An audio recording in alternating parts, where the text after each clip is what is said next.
तो आपसे कनेक्ट कर सकती हूँ, यहीं की हूँ, मध्य प्रदेश की। सबसे पहले तो ये कहूँगी कि जैसा मैम ने बताया कि मैंने कैसे शुरुआत की, या स्कूल में थोड़ा सा दिमाग में था, तो हाँ, स्कूल में थोड़ा सा कहीं सोचा था, कहीं शायद पढ़ लिया होगा, कहीं सुन लिया होगा कि नहीं, आईएएस ऑफिसर नाम की कोई चीज़ होती है। लेकिन तब ये भी नहीं पता था कि यार यूपीएससी नाम की कोई एग्ज़ाम है, सिविल सर्विस एग्ज़ाम है, उससे और भी पोस्ट में आप सिलेक्ट हो सकते हैं, ऐसा कुछ नॉलेज नहीं था।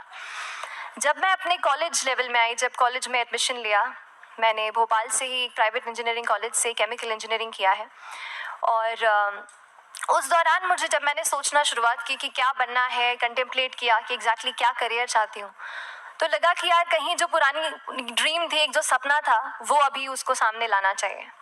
फिर इस बारे में और पढ़ा, और तब खान स्टडी ग्रुप भोपाल में सेंटर वहाँ पे जैसे शुरू हो गया था, तो मेरा जो फाउंडेशन कोर्स है मैंने वहाँ से किया। और इस एग्ज़ाम के बारे में जो चीज़ें मुझे 1-2 साल में समझ में आई हैं, वो कुछ चीज़ें मैं आपसे शेयर करना चाहती हूँ। सबसे पहली चीज़ जो पहले जय और रचना हम दोनों बोल चुके हैं कि कंसिस्टेंसी। आप अगर दिन में, कई बार हमसे सवाल पूछते हैं कि आप कितने घंटे पढ़ाई करते हैं, तो देखिए घंटे मैटर नहीं करते। कोई 17-18 घंटे हमें नहीं पढ़ना है, इतना हम पढ़ भी नहीं सकते। एक दिन पढ़ सकते हैं, दूसरे दिन नहीं पढ़ पाएंगे। 5 से 6 घंटे ही आपको देने हैं, उतने निकालने हैं। पर वो जो वक्त आप अपनी पढ़ाई को देते हो, वो कंसिस्टेंटली आपको रोज उतना ही अपने पढ़ाई को देना है। Consistency is the key, that is the first and the most important thing जो आपको ध्यान में रखनी है।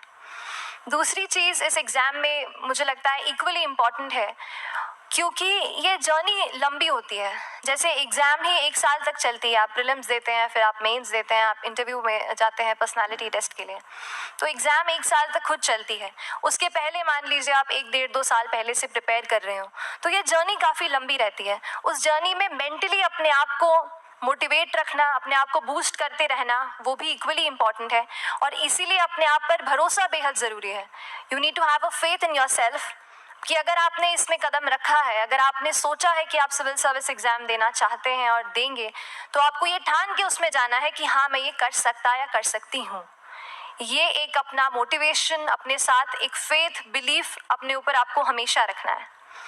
कमिंग टू प्रेपरेशन की कैसे तैयारी करनी है, बहुत सारी बातें आप सुन चुके हैं कि आंसर राइटिंग में कैसे करना होता है, आंसर राइटिंग का स्ट्रक्चर कैसा होना चाहिए। तो मैं शुरू में सबसे पहले ये कहूँगी कि मेरे प्रिपरेशन का बेस 2 चीज़ें रहीं। पहला था करंट अफेयर्स। करंट अफेयर्स इसलिए मैंने उसको उसी से शुरुआत की क्योंकि करंट अफेयर्स सबसे इंटरेस्टिंग पार्ट होता है। कई बार आपको हिस्ट्री कभी बोरिंग लगेगी, कई बार आपको लगेगा ज्योग्राफी इतना, कभी हर किसी के अपने अपने फेवरेट्स होते हैं। तो मुझे वो जो सब्जेक्ट्स लगते थे कि यार इतना मन नहीं करता है, लेकिन न्यूज़पेपर्स और करंट अफेयर्स में जो भी नया चल रहा है वो मुझे हमेशा इंटरेस्टिंग लगता था। इंटरनेशनल रिलेशंस में क्या हो रहा है, क्या सोशल रियलिटीज़ हैं, कहाँ क्या हुआ, उसका क्या इम्पैक्ट पड़ेगा एडमिनिस्ट्रेशन पे और हमारी कंट्री पे, तो उसको आप अपना एक बेस बना सकते हो।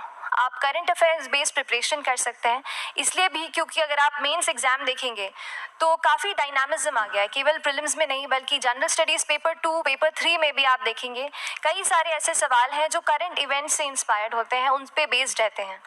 तो जब आप न्यूज़पेपर बेस्ड, करंट बेस्ड पढ़ाई करते हैं तो वो आपका प्रिपरेशन वहाँ से भी कवर हो सकता है।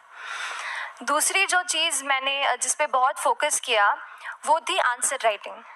तो आंसर राइटिंग का, जैसे खान सर बता रहे थे कि आंसर राइटिंग की प्रैक्टिस बहुत की, तो उसके पीछे मेरा ये था कि जब मैं हमेशा प्रीलिम्स का कोई भी पेपर टेस्ट देती थी, हम मॉक टेस्ट देते हैं, तो मॉक टेस्ट देती थी तो हमेशा मेरे मार्क्स करीब 90 to 110, 120, इससे ऊपर मेरे कभी मार्क्स नहीं जाते थे। तो मुझे हमेशा ये डर था कि यार प्रीलिम्स में कहीं मेरा कुछ, क्योंकि कट ऑफ भी इसी कुछ रेंज में जाता है, तो हमेशा लगता था कि यार कुछ गड़बड़ यहाँ ना हो जाए। लेकिन जब मैंने आंसर राइटिंग की और मेंस एग्जाम के बारे में जाना, तब मुझे लगा कि आंसर राइटिंग एक ऐसी चीज़ है, मेंस एक ऐसा फेज है सिविल सर्विस एग्जाम का जहाँ पे आप अच्छे से तैयारी कर सकते हैं। And if you have written the answers, if you know कि you have covered the points well, if you have included उसमें कुछ आपने facts, international reports, government schemes, आपने कुछ ऐसे उसमें सॉल्व भी डाला है, तो जो रिजल्ट आएगा वो सेटिस्फैक्ट्री ही आएगा, अच्छा ही आएगा। तो मेंस एक ऐसा पार्ट है जिस पे आप काफ़ी बैंक ऑन कर सकते हो। मैं जब पर्सनालिटी टेस्ट भी मैंने दिया तो इस बार भी आप नंबर्स देखेंगे तो आसपास की रैंक के हिसाब से मेरे नंबर्स उसमें कम हैं, लेकिन it is just the general studies and the answer writing part, जो मेंस के जो वो है मार्क्स हैं या मेंस का जो एक फैक्टर रहा, वो मेरे लिए सबसे ज़्यादा इंपॉर्टेंट डिसाइडिंग फैक्टर रहा है।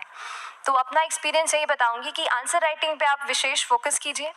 जैसा स्ट्रक्चर आपको बता ही चुके हैं कि इंट्रोडक्शन में कैसे आपको शॉर्ट रखना है, बॉडी एंड देन कंक्लूजन, उसमें छोटी चीज़ जैसे मैं अभी मेंशन कर रही थी, आप एक इंश्योर कीजिए कि देखिए जो भी एग्जामिनर आपकी कॉपी चेक कर रहे हैं वो दिन में 10, 15, 20 कॉपीज चेक कर रहे हैं, तो उन सब से आपको अलग कैसे आप अपनी कॉपी दिखा सकते हो, ये चीज़ आपका प्रेजेंटेशन और आप जिस तरीके से आंसर लिखते हो कंटेंट को, वो मैटर करेगा। आप इंश्योर कर सकते हैं कि आपके आंसर में कुछ फैक्ट्स, गवर्नमेंट की स्कीम्स, कुछ कमिटीज़ बैठती हैं, जैसे एक प्रिवेसी पे justice BN Shri Krishna committee की रिपोर्ट आई है, तो आप मान लीजिए आपको कोई प्रिवेसी पे सवाल आ गया तो आपने उन कमेटी का नाम कोट कर दिया। ऐसे बहुत सारी कमिटीज़ होती हैं। कुछ इंटरनेशनल रिपोर्ट्स आते हैं, वो आप उनको इनके बारे में लिख सकते हैं। इंडिया का मैप आप बना सकते हैं। मैंने सीख लिया था कि 10-15 सेकेंड्स में कैसे जल्दी से मैप बनाना है और उस पर कैसे पॉइंट कुछ करना है, कुछ लोकेट करना है। तो ये कुछ ऐसी चीज़ें हैं जो आपके आंसर्स को एनरिच करेंगी और प्रेजेंटेबल बनाएंगी। तो इस तरीके से आंसर्स पे जैसे हम क्लास करते हैं, लेकिन उसके साथ साथ आपको ये कोशिश करनी है कि 1 से 2 आंसर पर डे आपको ज़रूर लिखने ही लिखने हैं, apart from the test series that you are doing.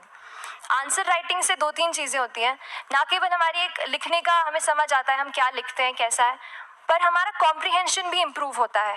हमें कितना समझ में आया वो भी हमें खुद समझ आता है जब हम आंसर्स लिखते हैं। और इसीलिए आंसर राइटिंग पे आप फोकस कीजिए, 1 से 2 आंसर ज़रूर लिखिए।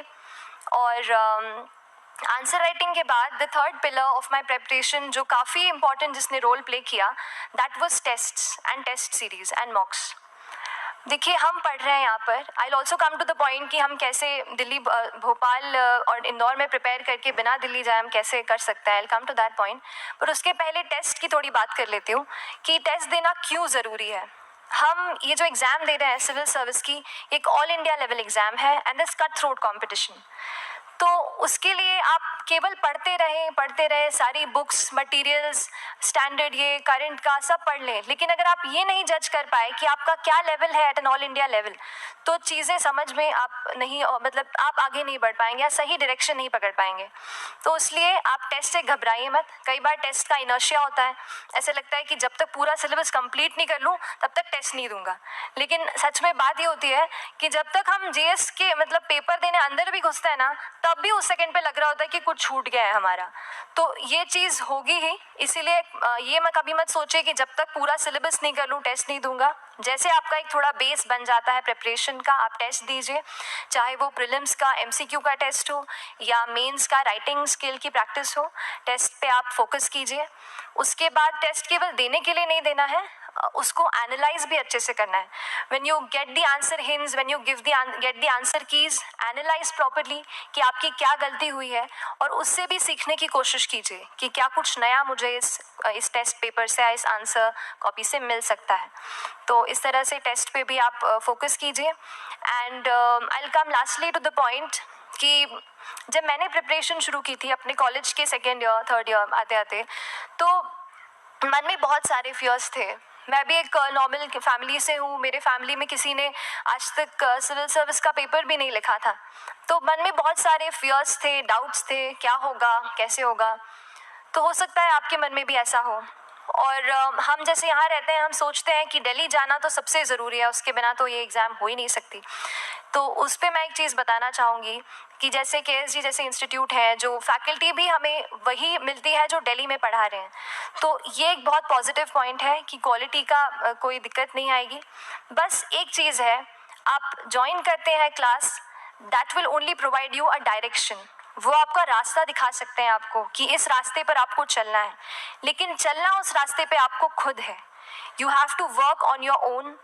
कभी ये मत सोचिए कि मैं वहाँ नहीं जा पा रहा हूँ तो नहीं हो सकता, यहाँ है, तो हम एक्सक्यूज़ेस बनाते हैं। कई बार चैलेंजेस आते हैं।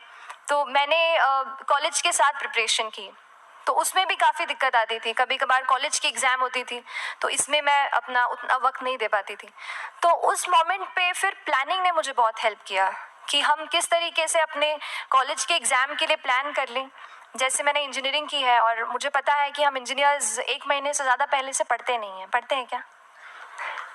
तो वो चीज़ आप ध्यान रख सकते हो, उसको अपना स्ट्रॉन्ग पॉइंट बना सकते हो। 1 से 1.5 महीना जब exam is approaching, I use to plan my entire syllabus का प्रिंट आउट निकाल के I use to make my notes, उस तरीके से उसको मैं उसको संभाल लेती थी। तो whenever you are managing those things together, focus on planning, किस तरीके से आप एक माइक्रो प्लान बनाएं, अपना डेली एक प्लान बनाएं, वीकली टारगेट सेट करें और एक ब्रॉड विजन दिमाग में रखें कि ब्रॉडली आप मंथ्स में क्या कवर करने वाले हैं। अगर आप प्लानिंग अच्छे से करते हैं तो ज़्यादातर पोर्शन आपका वहीं से कवर हो जाता है, और जब आप टारगेट्स बनाते हैं, उनको टिक करते हैं, तो एक सेंस ऑफ कंप्लीशन भी आपको मिलता है कि yes I am on the right path और मैं सही जा रहा हूँ या जा रही हूँ। तो इस तरीके से प्लानिंग पे भी इक्वली फोकस कीजिए। एंड बस यही सिंगल बिगेस्ट मैसेज मेरी तरफ से यही रहेगा कि आपने अगर ठान लिया है, अगर आप सोचते हैं कि आप एग्ज़ाम क्रैक कर सकते हैं, तो आपको रोकने वाला और कोई नहीं, आप खुद ही हो सकते हैं। तो खुद आप अपनी रुकावट कभी मत बनिए, एक्सक्यूजेस मत बनाइए। ऑब्स्टिकल ज़रूर आएंगे, उन्हें आपको चैलेंज करना है। Challenges are meant to be challenged.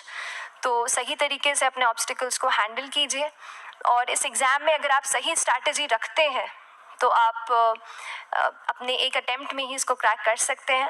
And anyways आप जो भी अटेम्प्ट नेक्स्ट रखते हैं, दिल में यही रखिएगा कि जो ये मेरा नेक्स्ट अटेम्प्ट होने वाला है, ये मेरा बेस्ट अटेम्प्ट होने वाला है।